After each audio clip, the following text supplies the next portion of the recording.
I'm Alex Knudsen, and welcome to the first webisode of Dorm Room Politics. Today's topic is the Keystone Pipeline and why it needs to be built. Before I get into my argument about why we need to build it, I think we all just need to take a second and think about this analogy real quick. We all love chocolate, and if you don't, I feel bad for you because it's one of the sweetest, most savory tastes ever. And if you can't enjoy that, I'm sorry. But what if you only had enough money for one chocolate bar a week? So you buy that chocolate and you have three options. One, you can eat it right then and there, or you can wait and you can save it. You can eat it piece by piece, little by little throughout the week, or you can save it until the end of the week, and then it's just that much better, and it's just, oh man, it's just delicious. Hold on to that analogy and we'll eventually come back to that. We all know the positives of building this pipeline, but on the other side of that, people are going to argue, well, we want the gas prices to drop today, right now. Well, honestly, I hate to be the bearer of bad news, but we're not going to drop gas over $1 tonight. And honestly, even if we did, it's not going to mean too much for it. We'll just be, oh yeah, sweet, the gas just dropped $1. We're not actually going to understand and enjoy the difference. Unfortunately for us, this pipeline's not going to be built until 2015. So I encourage people to stop whining because the problem is here to stay. And if it's really that much of an issue, first of all, remember, this isn't something that's new to us. Every summer, we face the same problem, and gas gets up to $5 a gallon. So here's an idea: ride your bike, get out, and stop driving. You save every ounce of gasoline that you have, and ride the bike. Take the bike to work, or carpool with somebody, so that you can save gas. I mean, it's kind of common sense. If you don't like paying gas prices, don't drive your car.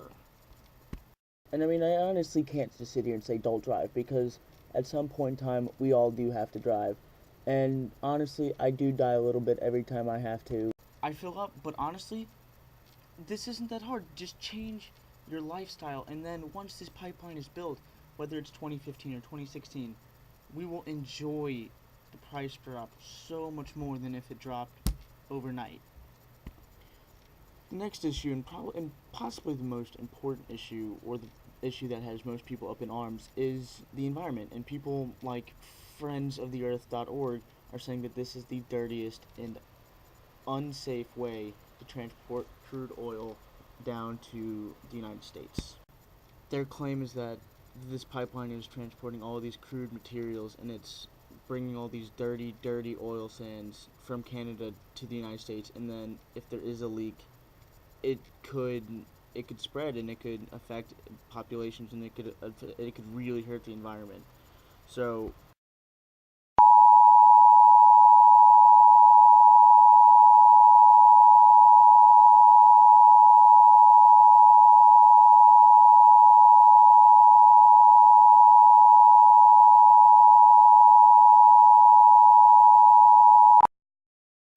that's why we're taking the time to do this, so we do it right, so that we can reduce the amount of spills and the risks involved in this. When asked about the issues with the environment, Robert Jones, a top executive at TransCanada, had the following to say.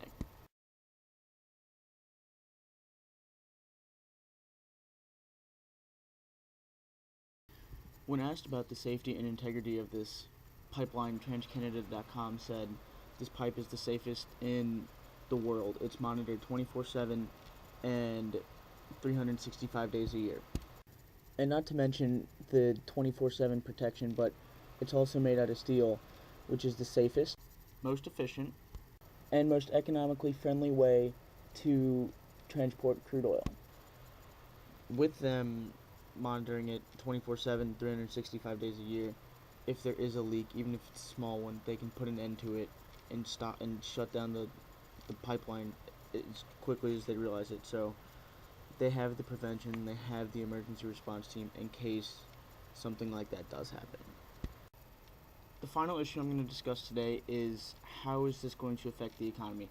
Because we all know, it's going to pump all this extra money in once it's built, but how much are we spending, and how much is this going to cost the taxpayers to actually build 2,000 miles of pipeline from Canada down to Houston? In February of 2005, TransCanada Pipeline Company proposed this $5.2 billion plan to build Keystone Pipeline.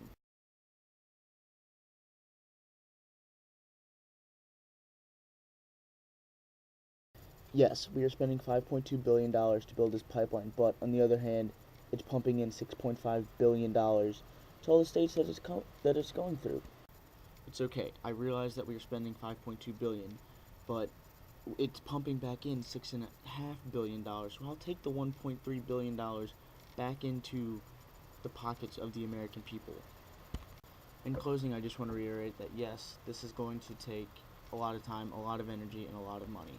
But if we can wait and just, it's the same thing with the chocolate. It's going to be that much better if you can wait and use this as the reward. The $2.50 gas, that is the reward in this. That is the Hershey's bar. So if we can get to that point in 2015, it's going to be a lot better, and we're going to actually be able to enjoy it than if it just happened overnight. And in closing, I ask that if you don't believe me, I ask that you go out and do your own research before you jump on the bandwagon that this is the worst thing economically, environmentally, and just overall the worst thing the United States could do. So with that being said, thanks.